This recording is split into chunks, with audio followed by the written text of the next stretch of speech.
Alhamdulillahi Rabbil Alameen wa salatu wa salam ala Nabi al-Kareem.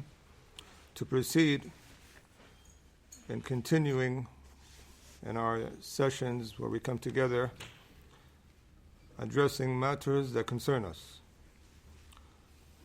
From those matters that we need to speak about is a group that surround us. Their followers are increasing. They are portraying Islam and speaking as those who represent Islam. And they're portraying Islam in a way that is erroneous, inaccurate, and they carry a belief with them that's other than the belief of Ahl Sunnati wal Jama'ah. So it's incumbent that we clarify and speak. And so this could be nushan lil ummah wa ibra'an lil dhimma, as an advice for the people and to fulfill our responsibility of doing our job and our duty of clarifying the truth from the falsehood. And this is an obligation for those who know the truth, is that they clarify it. Allah subhanahu wa ta'ala has taken that covenant of nations before, and as well a covenant upon us. So I wanted to speak about none other than the infamous group Ḥizb at-Taḥrīr. This group, this political religious group that speak under the name of Islam and under the name of the Sunnah of the Prophet sallallahu alaihi wasallam. This group, if you really see what they actually call to and what they stand upon, you see that they are not upon the way of Ahl Sunnati wal Jama'ah. They were originally founded by a man that had superstitious beliefs in his own creed, his aqidah. This is something for us to know, that when you find that the founder, originator of a group or ideology, doesn't actually represent Ahl Sunnah or the way of the Sahabas, it's scary to find someone start or launch a group upon his way. This man, Taqiyuddin al-Nabhani, was the founder. He started Ḥizb at-Taḥrīr in 1953. He began originally with the Muslim Brotherhood movement. He was really close to Hassan al-Banna. In fact, he was his student. He broke off from him and started this new movement, where it started mainly in Jordan. And he moved with this ideology that he had. He wanted to liberate the world. That he says he's coming to liberate the world. So that's why it's called Ḥizb at-Taḥrīr, a party of liberation. So this man, he wrote a number of books, and what's apparent that he was perhaps affected by his grandfather from his mother's side, Yusuf al-Nabhani, this man who was a judge from the Ottoman Empire, who had corruption in his own aqidah. So we've seen this later on his grandson, who founded this group Ḥizb at-Taḥrīr, calling to beliefs that were not correct. And we're going to give examples of that. And we're going to play here some words of Sheikh Muqbil rahimahullah concerning this group.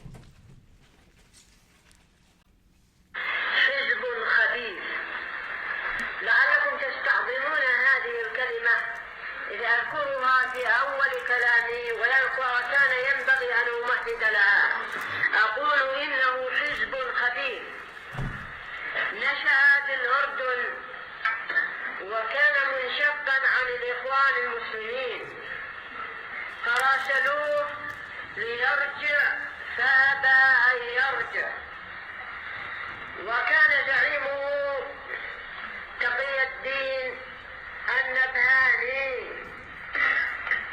نعم. So Sheikh Muqbil rahimahullah, he speaks about this group, this political party. He says it's a filthy group. You may find that these words are heavy to utter, but you will realize, as he says, that these are words that suit these people. And he said he should have mentioned it perhaps later on, but you'll see that this group of Taqiyuddin al-Nabhani is a group other than the way of the Sunnah, and he mentioned that they broke off from Ikhwan al-Muslimin.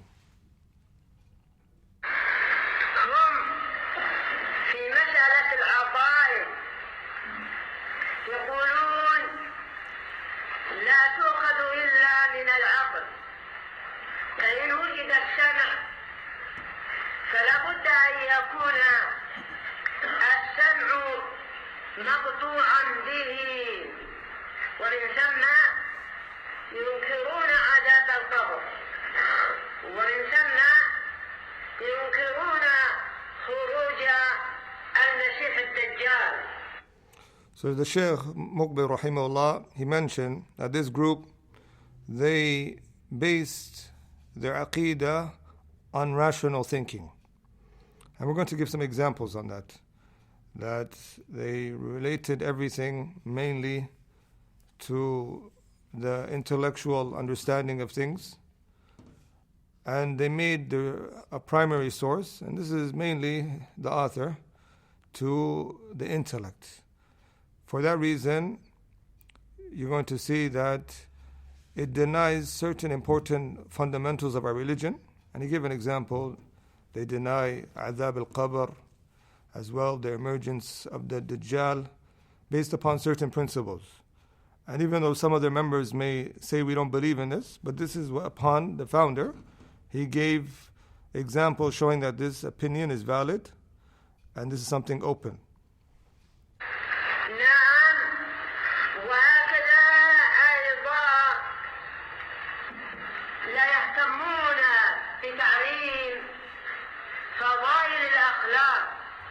ولا بالعلم حزب ينشئ أصحابه على السياسة البحتة والمخالفة للدين. نعم. So as well he pointed out, Sheikh Muqbil rahimahullah, that this group, their call is they don't give much importance to working on the people individually, like their good morals, their character, virtuous acts, meaning their primary concern is the khilafah, establishing the caliphate. That is as if their main call is that. You'll hear in some of their audios that they'll say, memorizing the Quran is good, but the khilafah is the main affair. And they show that as the people being rectified in their character doesn't play a huge role and eventually leading to the khilafah. They see that these other affairs are side issues. So you're going to notice their da'wah, as the Shaykh Muqbil rahimahullah mentioned, is siyasa, is mainly in politics. And here we're going to play an audio of one of their da'is who here resides in Canada. He's as a figure and a leader of Ḥizb at-Taḥrīr, of the branch of Canada. His name is Mazin Abdul Azim. He as well played a role in Ḥizb at-Taḥrīr in UK. You can listen to what he says concerning how it was founded. Sheikh Taqi passed away in 1977, and he was succeeded by Sheikh Abdul Qadim Zalloum, rahimahullah, who also is a mujtahid and an alim. And then currently the Amir of Ḥizb at-Taḥrīr is Sheikh Ata Abu Rashda, who is also an alim and a mujtahid. He actually has a Facebook page where you can ask questions about Islam, fiqh questions, and he answers them related on all topics to Islam. So here he says, speaking on behalf of Ḥizb at-Taḥrīr, clarifying that after Taqiyuddin al-Nabhani passed away, the first founder of Ḥizb at-Taḥrīr, he was succeeded by another, Abdul Qadim, this man who wrote certain books attacking Imam Muhammad Abdul Wahhab. So this is how it eventually led to from one leader upon corrupted belief to another.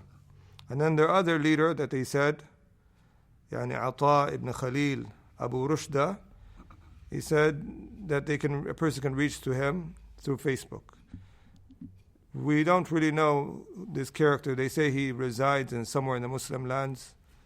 His whereabouts are unknown, their current leader. And they say the only way, the main way a person can keep in contact to this person or ask him questions is through Facebook. It shows you scary that this is something doubtful, to have a leader of a huge organization and his details are not known. His details are not known. For this reason, Sheikh Muhammad Salih Uthaymeen, he spoke about this Hizb from years ago, clarifying that they're a group that cause mischief on the earth. When he was asked the question, ينتشر حزب التحرير في أمريكا وهذا الحزب تركيزهم على مسائل الخلافة وقضاياها بينما هم في واقعهم بعيدون عن الإسلام فما هو القول الحق في مسائل الخلافة وكيف يمكن مواجهة هؤلاء. He was asked, Sheikh Muhammad Salih Uthaymeen, that Ḥizb at-Taḥrīr, they're expanding in America. And their main concern is matters about the caliphate and issues pertaining to it. And he says, these people, the questioner says, these people in reality are far from Islam. Wallahi, you find many of the members, you find that they lack basic etiquettes of Islam, or they don't have the appearance of someone practicing. And yet he's so concerned about establishing the Khilafah. This is from their affairs, and we're going to give examples about some of their followers later. So Sheikh Muhammad Salih Uthaymeen rahimahullah, he answered by saying, هؤلاء من المفسدين في الأرض. These are the people that are mischief makers on the earth. لا شك في هذا. There's no doubt in this. لأنه ليس بهم قدرة على إزالة رؤساء الدول وملوك الدول. He says these people do not have capability to remove the leaders and the kings of today حتى يقيموا الخلافة الإسلامية, so they can establish a khilafah, the caliphate of Islamic, and a nation that is a nation united upon the khilafah al-Islamiyah.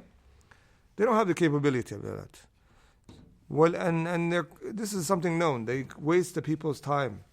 As when they started, Nabhani said, soon the khilafah will be established. Got the people's hopes up. It's been years from the 1950s. We're in 2020. And there's no such thing of a khilafah being established yet by them. And we're going to give examples more of that. They distracted people concerning core issues of their aqeedah and busied them with a matter that they haven't yet achieved. والأمة الإسلامية من أزمنة بعيدة كانت متفرقة حتى في زمن الخلفاء الراشدين. The Prophet Sheikh Muhammad Salih Uthaymeen, he says the Ummah has from years of been divided of different nations. From the time of the Khulafa al-Rashidin, such as from the dispute of Ali ibn Abi Talib and other than them, till our day, the Ummah hasn't ever been united upon one Khilafah since then. وهؤلاء بلا شك ما داموا بعيدين عن الدين في سلوكهم الشخصي لا شك أنهم إذا استولوا على المسلمين أو استولى أحد منهم سيكون الشر أعظم مما هو عليه اليوم. So the Shaykh, he goes on to say, with no doubt, being that they are far from practicing Islam, even in themselves, that if these people were to take control of the Muslims, you would find more evil than what happened that is found today. And then he goes on to making dua upon these people. He said, فَنَسْأَلَ اللَّهَ تَعَالَى أَنْ يَقْطَعَ دَابِرَهُمْ وَأَنْ يُبْطِلَ كَيْدَهُمْ. He asked Allah subhanahu wa ta'ala to get rid of these people and to put their plots in a state that is in vain. وَأَنْ يَجْعَلْ تَدْمِيرَهُمْ أو تَدْبِيرَهُمْ تَدْمِيرًا عَلَيْهِمْ, and to make their plots that which is the cause of their own destruction. And he said, وَالْوَاجِبْ عَلَى الشَّبَابِ الْمُسْلِمِ أن يحذر من هؤلاء وأن يبين خطرهم على الإسلام والمسلمين. So it was incumbent upon the youth is that they're cautious about these people and that they are aware of their evil and that they tell others as well. So this is very important. People need to know this group and what they call to. For verily this group, at its early moments, they weren't really concerned about unifying the people on the correct creed. For that reason, they even went to Al-Khomeini. They went to Khomeini and offered him the Khilafah. And whoever doesn't know Khomeini is the one who calls to issues of disbelief. He has a book called Hukumat al-Islamiyah.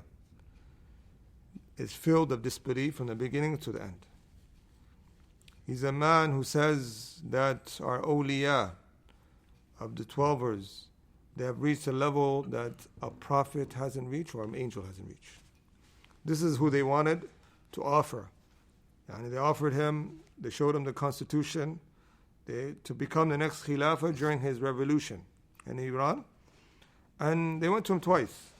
And you're going to hear this from their figure here addressing this affair. So the Hizb met him previously, before they met Khomeini before he got in power, so they knew him, and they were discussing certain things about, if he's going to go, he's like to have the revolution and whatever, and to explain to what he should do. And then when he took power, the Hizb met with him again, and accounted him again, and refuted. Essentially, the Hizb went through his constitution and showed him. There's some articles, I gotta try to find them. I'm still looking for them. For example, the Hizb explained to him, you can't call it Iran. You can't have the Khilafah. It's a Khilafah for all Muslims, not just for Iranians. You can't have it a nationalistic setup. It has to be called Dar al-Islam or al-Khilafah or al-Dawla al-Islamiyya or something really that identifies that this is for all Muslims and actually non-Muslims as well. So it's a land that everyone is free to come and live in and live peacefully as long as they live according to the laws of the land.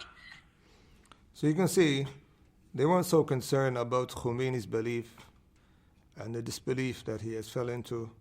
They're mainly concerned if he agrees to their constitution of not giving it a specific name of a national name of a country. There then, they would have had pledged allegiance to him. SubhanAllah. So this group, they're mainly concerned on the political side of things, getting power. And they have branches all over the globe, and they're increasing. And they have great following in Indonesia, and as well in Australia, Germany. So these people need to know the reality and what they call to. You can hear another member of theirs, Taji Mustafa, who's from the branch of UK of Ḥizb at-Taḥrīr, how he's speaking regarding and representing them. The struggle for Islam and Khilafah is one struggle. We in Ḥizb at-Taḥrīr, we work in over 40 countries. We in Ḥizb at-Taḥrīr, we have one Amir, Sheikh Abu Rashda. So this man, you can hear, they're all united upon one Amir. And they see that they can all unite upon one Amir. But when it comes to the Muslim rulers, there's no such thing of an Amir for them. You can't even call them Amirs. Or you can't obey them. But regarding them uniting on an Amir of theirs, or each group, area of their country has an Amir, it's okay, but the Muslim countries, no, it's exceptional. So these people, they have a constitution, and we're going to read some of what they have in their manifesto and their constitution just to show how far and misguided they are. I'll speak about the branch in the UK. It's one of the oldest branches for the West. It was established in 1994. And from its early members was a man named Umar Bakri. And this same man from the early members was who inspired the renowned extremist Abu-Bara, the Khariji man, who's well known online, ISIS supporter. He at first supported, came with this ideology of enticing this emotion into the youth. Abu-Bara at that time was in his teens. So later on, Umar Bakri, he broke off from Ḥizb at-Taḥrīr, and Ḥizb at-Taḥrīr said he's expelled in 1996, and he created a new group called Muhajirin, along with a man named Anjam Chowdhury, who's another extremist. So Ḥizb at-Taḥrīr said on the website in the year 2005, they expelled Umar Bakri from the group. It's not surprising that extremism sprouts out from Ḥizb at-Taḥrīr. And we're going to give much examples regarding that. But its current main leader is a man named Abdul. He's the chairman of the group. And he is the one mainly holding their da'wah. And he clarifies that the core da'wah of Ḥizb at-Taḥrīr is in khilafah, politics, and economics.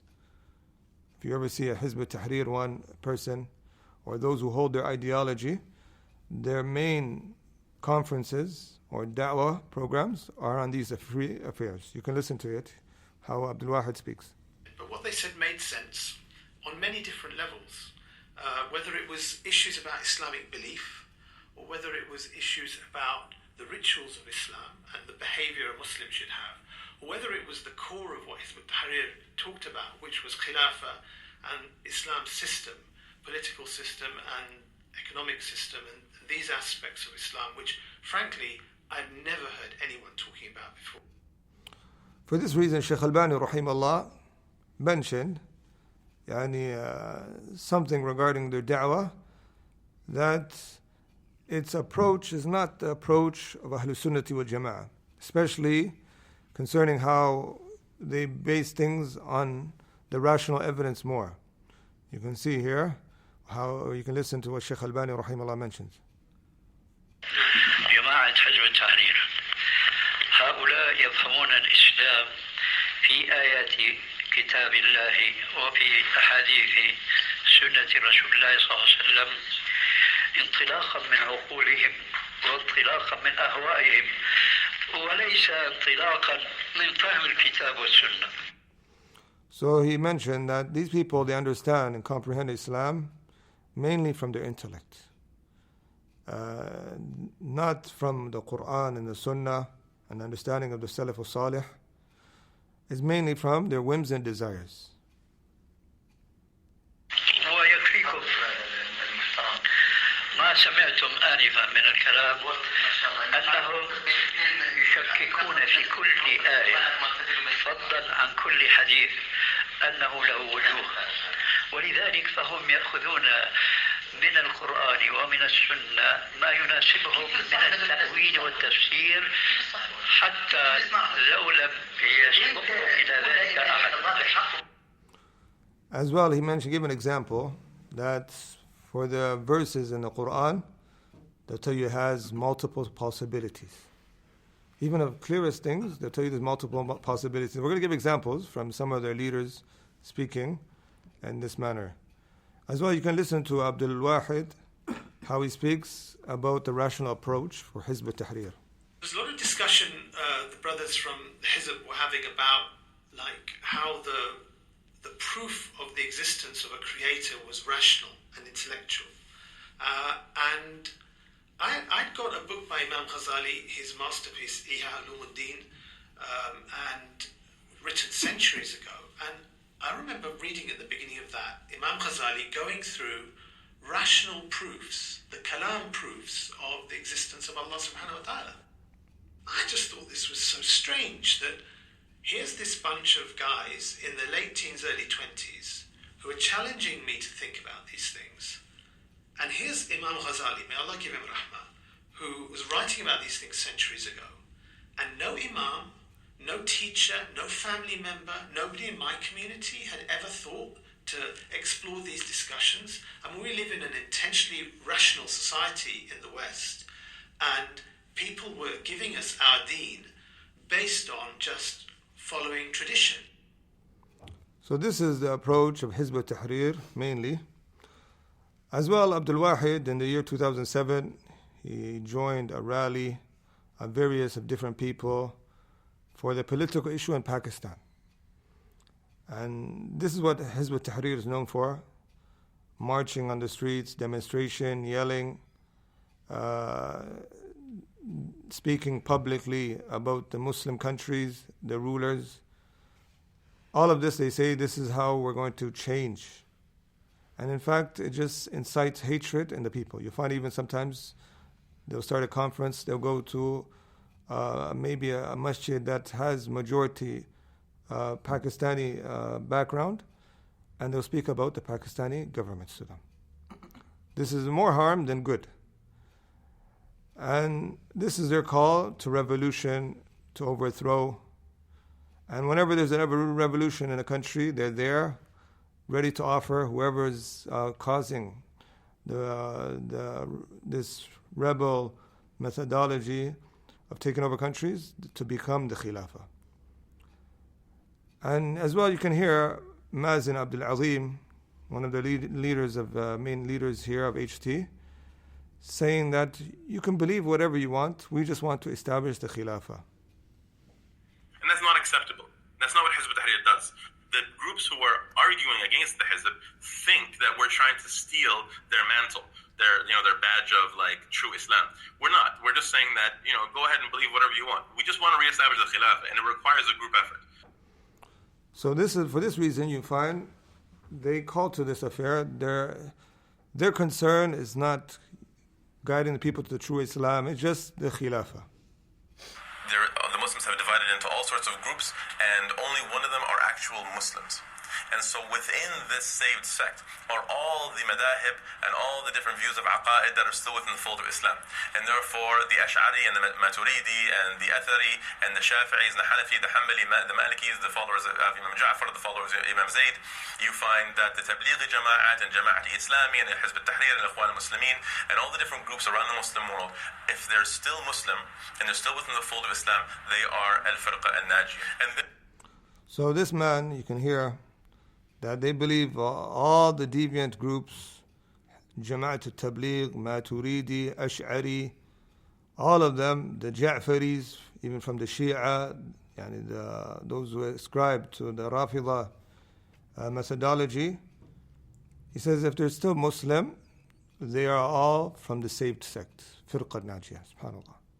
For this reason, they work with all different Aqidah groups and methodologies, and you assume they're united, yet they're divided. تَحْسَبُهُمْ جَمِيعًا وَقُلُوبُهُمْ شَتَّى. So this is their Khilafah concept. You can hear Sheikh Muhammad Salih al-Uthaymeen addressing this doubt of theirs. وأنتم تعلمون أنه من عهد أمير المؤمنين عثمان بن عفان رضي الله عنه والأمة الإسلامية بدأت تتفرق، فابن الزبير في الحجاز وبنو مروان في الشام وبنو العباس المختار بن عبيد وغيرهم في العراق. تفرقت الأمة، وما زال أئمة الإسلام يدينون بالولاء والطاعة لمن تأمر على ناحيتهم وإن لم تكن له الخلافة العامة. So Sheikh Muhammad Salih al-Uthaymeen mentioned a good point here. He says that from the time of after the Khilafah of Uthman radiallahu ta'ala anhu until now, there has not been the people united upon one Khilafah. That you can see that, and with that, people still have given obedience to the rulers who rule over them from that time till now. And it's even if they don't have one Khilafah. وبهذا نعرف ضلال ناشئة نشأت تقول إنه لا إمام للمسلمين اليوم فلا بيعة لأحد. نسأل الله العافية. وهؤلاء لا أدري هل يريدون أن تكون الأمور فوضى؟ ليس للناس قائد يقودهم؟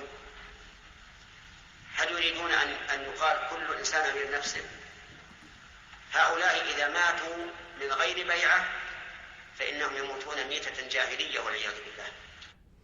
So Sheikh Muhammad Salih al-Uthaymeen, he mentioned the misguidance of this new group that appeared, saying that there's no obedience except with Khilafah. There's no such thing of a real ruler. These people, he said, do they want the people to live in disorder, And Allah subhanahu wa ta'ala left the people from that time to all the way till now with no sort of system. Everybody's in disorder. Everyone is a ruler of himself. And this is what they're actually calling to. So you can see how the crime of mischief making that these people are doing. لأن عمل المسلمين منذ أزمنة متطاولة على أن من استولى على ناحية من النواحي وصار له الكلمة العليا فيها فهو إمام فيها. وقد نص على ذلك العلماء مثل صاحب سبل السلام وقال إن هذا لا يمكن الآن تحقيقه، وهذا هو الواقع الآن في البلاد التي في ناحية واحدة تجدهم يجعلون انتخابات ويحصل صراع على السلطات ويحصل رشاوى وبيع ذمم وإلى غير ذلك. فإذا كان البلد الواحد لا يستطيعون أن يولوا عليهم واحدا إلا بمثل هذه الانتخابات المزيفة، فكيف بالمسلمين عموما؟ هذا لا يمكن. So the Shaykh mentioned that it's known from past time that when a person takes control of a land or a country, that the people would obey. This is known from the past scholars. And the scholars have mentioned that it is something that it must occur, that whoever is given charge of or over authority, as it comes in Hadith, that we must obey whoever has been given authority over us. And it's hard to say that the people are going to be unified upon one khilafah this very moment. People in one country, they differ extremely just to get a leader, let alone a whole world. The only way they can probably establish a leader through elections is through cheating and sometimes overriding the system. These affairs that people do, this is the possible way that they can actually establish a ruler without a huge differing.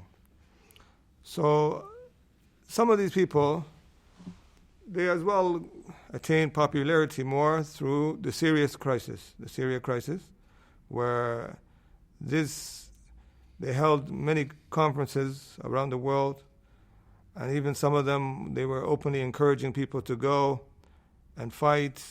And it's known that the groups there that were fighting were mainly ISIS, Jabhat al-Nusra, deviant groups that later on became murderers of the Muslims and destroyed people and oppressed others.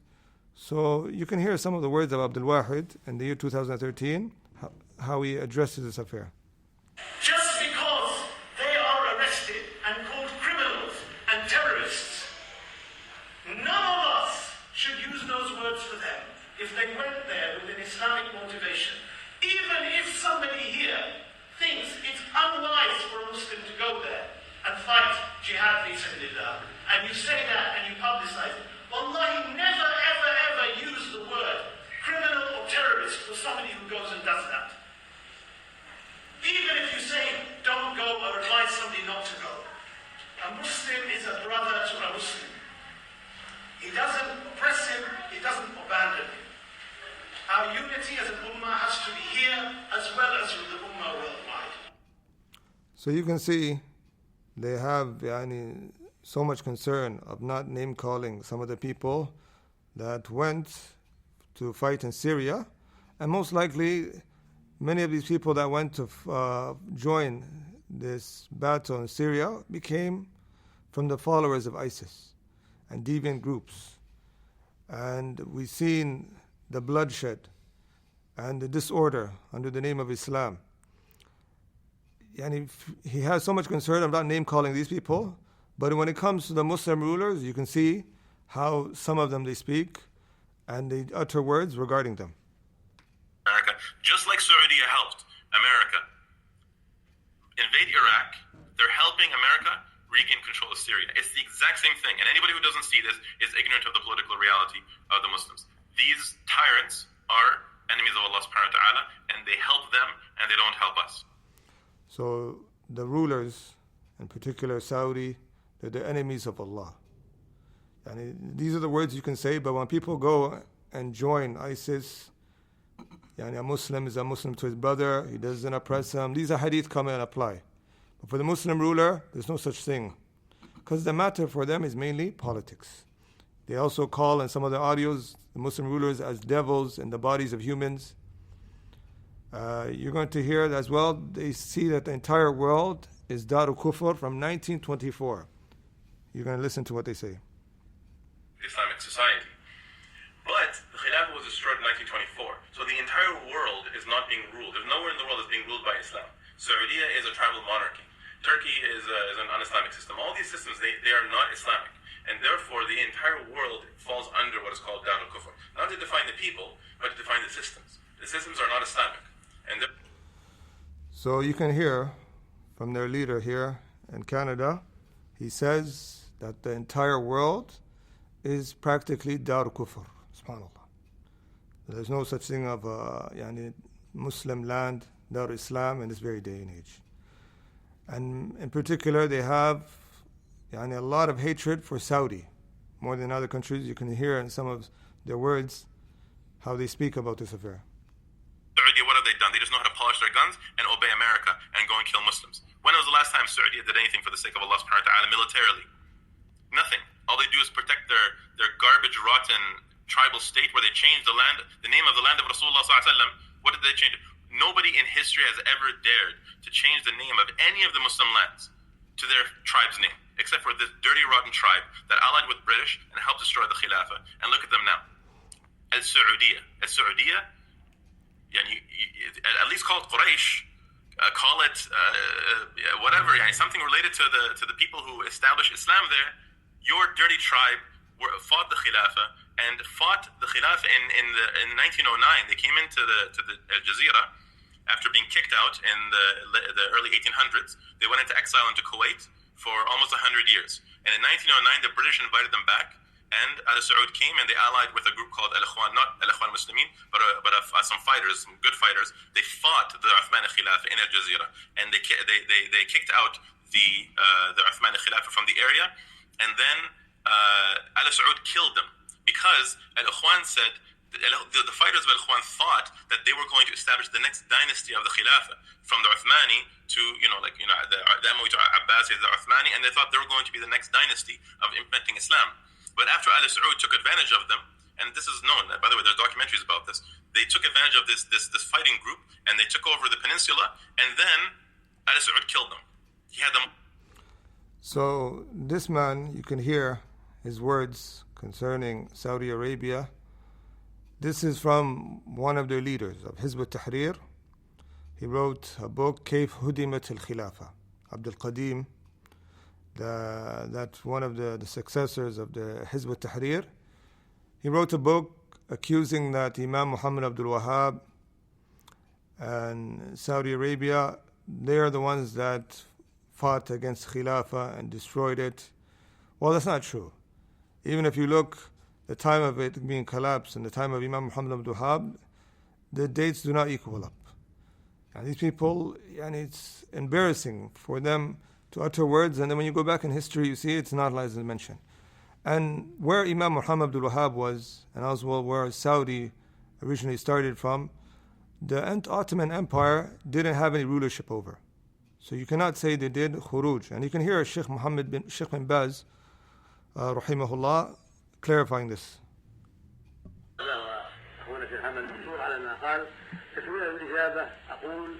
إن الشيخ محمد رحمه الله فيما أعتقد وفيما أعلم لم يخرج عليها، وما كان هناك دولة، ما كان هناك إمارة ولا رئاسة ولا حركة في الجزيرة للأتراك. كانت الجزيرة مهملة ما فيها إلا أمراء يحكم بعضهم بعضا ويأكل بعضهم بعضا ويمين بعضهم على بعض. فالجزيرة العربية هنا شمال الجزيرة الذي هو محل دعوة الشيخ أولا ما كان فيه إلا أمير ولا كان له في وجود بالكلية. So Sheikh bin Baz rahimahullah mentioned that the Ottoman Empire did not have rulership over there. And in the Ottoman Empire, the way they collapsed, as known in history through facts, is that it collapsed within itself through dividing and through weakness amongst itself. where even members of their own began to revolt and rebel, which later led to it becoming weak and eventually collapse. So this accusation is not correct. Saudi Arabia went through three stages of its establishment, and the wars that took place was between people who were criminals within the villages, and eventually, because of them removing those people that were oppressing and stealing, they eventually took over most of the cities and established peace and stability, and there then it became Saudi Arabia. So the history is known. So these people, they're extremely harsh concerning anything relating to the history of the governments, their mistakes. But when it comes to Aqeedah errors, you find that they make excuses that is somewhat valid. You can listen here how some of them speak. But going back to the punishment of the grave, the Hizb doesn't adopt on that because we're a group that's working to establish the Khilafah. We're not an Aqeedah school of thought. So the members of the Hizb are allowed to follow whatever valid Shari'i opinion exists. If it's an invalid opinion, the Hizb, of course, is intolerant towards that. But if a person follows an opinion that's valid, then that's it. They can adopt whatever madhab they want. They can be Ash'ari, they can be Athari, they can follow the Shafi'i or Hanafi or Hanbali or Maliki schools. They can follow whatever school of thought that's valid, and that doesn't contradict the Hizb adoption. So if you follow a group that denies the punishment of the grave, that is somewhat valid to them. For this reason, you find many of their members inclined to this belief. Or they'll say the hadith that are had one channel don't hold weight in Aqeedah, you can't accept it. Listen to how he speaks as well.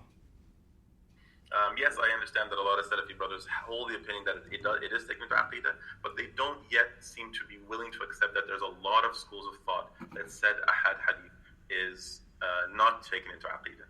And there's actually a long list that I explained on my page in multiple posts. And then you have, and then there's, of course, there is an issue. There is, of course, the whole issue of the dichotomy between Salafis and Sufis that exists, and I don't really want to get into the controversy of that particular point. But it is something that essentially we have to start asking ourselves: what really are these issues that differentiate us, and are they so bad that it should cause us to fight among each other and attack each other during these days of fitna, where the enemies of Islam are attacking Muslims from all angles, and they're using our divisions against us in order to further divide and conquer us. So you can hear how, in concerning even the issue between the division of Sufis and Salafis, he somewhat gives it like the differences is not so big, and that us fighting against one another while the enemies are attacking Islam. One of the reasons why Islam is weak is because of these people. The grave worshipping, shirk, doing tawassul to the awliya, adding to the deen, changing from its original, distorting the image. This is why there's weakness. And if we don't clarify and preserve what the Prophet ﷺ was upon, the ummah will not be aided. In tansurullah yansurkum. If you aid the religion of Allah, Allah will aid you. So we must aid the religion of Allah, of what the Prophet ﷺ came with. This Hizb is currently banned in most Muslim countries. They are charged in some countries for terrorism and for crimes. And there's some of them, they're actually guilty of them, of what the chaos they've done in some Muslim countries. And now they're currently being arrested. They're members in Russia. The leader that they had in Australia was arrested and released recently. But you can find that they don't stop. They continue in controversial issues in politics. This Qasim Soleimani issue, you can see as if they were disturbed by him being killed. They were disturbed so much. And this is a man that helped the Houthis kill innocent civilians, caused so much corruption, who was planning to attack Mecca and Medina, This is a man you're so disturbed by him being killed, but all of those innocent people that were killed by him, there's no mentioning. So, as well, one of their main figures in America is another man named AbdulFattaah Muhammad al-Malkawi. You can listen to how he speaks, even in relation to women being part of the Khilafah. The role of the Muslim woman towards the responsibility of the Ummah, including the establishment of the Khilafah and including being part of a movement that will establish the Khilafah, is no different than the role of man at all. There is no distinction. At the time of Muhammad sallallahu alaihi wasallam, the women were active participants in his movement. So you can hear how these people are. They're not really concerned of the teachings of the hadith. لا يفلح قوم ولا ولوا أمرهم مرأة. That comes in hadith Abu Bakr, that a people will not be in a state of prosperity who they're governed by that type of management. So to say that the Khilafah is going to be upon a woman, this is not correct. Or to have their main management in their affairs officially a woman, this is as well not correct. This is not from the Khilafah that the Prophet ﷺ called to. So these people, they're so concerned about making the Khilafah. Some of their own members, these people, they don't even own land of their own. They can't even establish, some of these people, Khilafah in their own homes. You see their own homes lacking. But Khilafah is for governments, not individual groups. So these people, they're so concerned. You find them talking about capitalism, nation states. These people, they are lacking the basics regarding their own affairs, and they want to talk about things that are above them. And they claim that people don't read their works. There's things written by their author, their founder. And it's clear, even some certain things regarding issues about kissing the opposite gender with desire and passion, they see it to be permissible. As well, touching, they see it to be permissible. There's a lot of things that no one's lying. There's actual statements that resource back to your leader and your works and your fatwa that you refer back to. And as well, there was people from the scholars that actually went and approached and debated with them. Shaykh Albani rahimahullah, he has a 3-series debating with one of them, advising and establishing the hujjah, and it's available. As well, he even approached their leader, Taqiyuddin al-Nabhani, and every time Shaykh Albani said, when I approached him, he came with an excuse that he's busy or he has to go. Even after he agreed, and he didn't know Shaykh Albani was there to debate, but when he's in Shaykh Albani, he excused himself saying something emergency came up. So these people, they're cowards, they don't have something clear or concrete. And we see how they speak even regarding matters of aqeedah. When we talk about the matters that are matters of ghaib, that we have absolutely, the mind has no access to it. We are unable to ever figure out these things except through guessing, such as Yadullah and Wajhullah and Al-Saq and all these different possible topics. The point is that what we say is that it's not that we accept or reject tajseem or not tajseem or any of these sorts of things.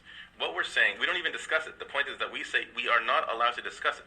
What we do say, Allah Azza wa Jal revealed these ayat, and the Prophet ﷺ spoke about these things in the ahadith for a purpose, related to actions. So when we say Yadullah fawqa aydihim, it doesn't matter if it's a physical hand or if it's a metaphorical hand. None of that matters. What matters is the meaning, which is Allah was with them, supporting them, and aiding strength above their strength. Right? Wajhullah. It doesn't matter what exactly that means. That means nothing to us. It's for us, whether we know that it's literal or whether it's metaphorical, it doesn't change anything with our relationship with Allah Azza wa Jal. It doesn't change anything with our reward in the akhirah. The Prophet ﷺ never explained to the Sahaba what that actually meant. So you can see this man, Mazin Abdul Azim, giving doubts that it doesn't matter to know these attributes of Allah, what they actually mean. He says it doesn't make any difference. It doesn't make any difference in the reward. It doesn't make any difference with our relationship with Allah. So Allah is addressing us with attributes that it doesn't concern us their meanings. It doesn't concern us the actual meanings. And he's saying this is what the Prophet ﷺ, he never used to teach the Sahabas. And this is not correct. There's a hadith showing that we'll see the face of Allah. And when we see the face of Allah subhanahu wa ta'ala, there'll be radiance upon the person just because of seeing Allah subhanahu wa ta'ala. This is the effect of seeing His beautiful face. So there is an impact. As well, we see the Prophet sallallahu alaihi wasallam at times giving an instruction when he was referring to the attributes of Allah, saying Allah subhanahu wa ta'ala will hear, and He would show with His hands that it means that Allah will actually hear. And Allah subhanahu wa ta'ala has these attributes. So we have to affirm them. The Prophet ﷺ taught his companions. So you can hear more of how he gives doubts concerning our aqeedah. We will never ever be able to know exactly what istawa al arsh actually literally means. You can take a shar'i meaning from it, you can take a general tafsir from it, but you cannot come to a final conclusion that Allah Azza wa Jalla is exactly this unless He tells us. This is ghaib. Ghaib cannot be known unless Allah Azza wa Jalla tells us. So there is evidences in Islam that tell us, okay, you can come to a conclusion. But is it metaphorical? Is it literal? So these are the people sitting in their gathering, you just come out with doubts. You don't know if istawa means this or it means that. You don't know what it means. You just come out confused about what Allah says of His regarding His attributes. So these people, you have to be careful of them. We must familiarize ourselves regarding them so we can be cautious. Ḥizb at-Taḥrīr has been telling the people of the coming of the Khilafah for so long. And the UK branch has been 25 years. Have they been saying that it's going to come soon, it's going to come soon. And nothing has yet achieved. And one of their leaders, when they're asked, it's been 25 years, you said it's coming soon. What do you deem yourself to be failures? You can listen to his answer. I can never measure how close to that goal I am, because we're only going to get close to that goal when Allah is sufficiently pleased with us as an organization or as an ummah. If Khilafah is not established through the Hizb, then through somebody else. Allah is sufficiently pleased with us to actually bring the victory for the Muslim. So here, he basically answers with the solution of Ahl Sunnah.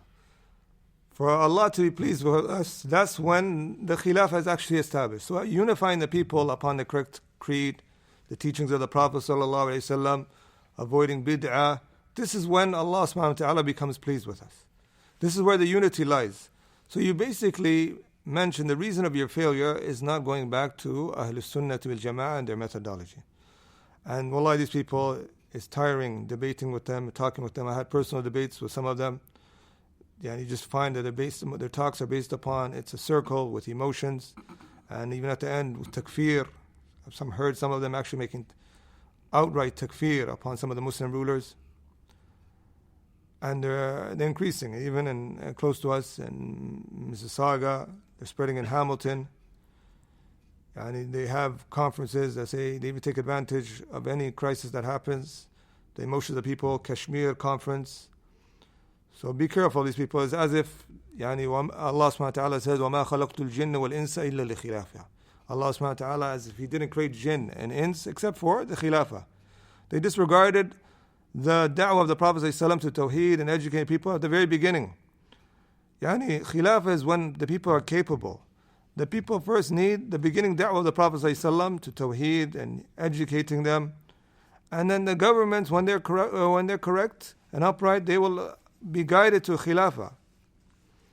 So these people, if you read in some of their articles of the Constitution, they have certain things that they've written that is not from what is correct. You can see, they say, jihad is a compulsory duty, fard on all Muslims.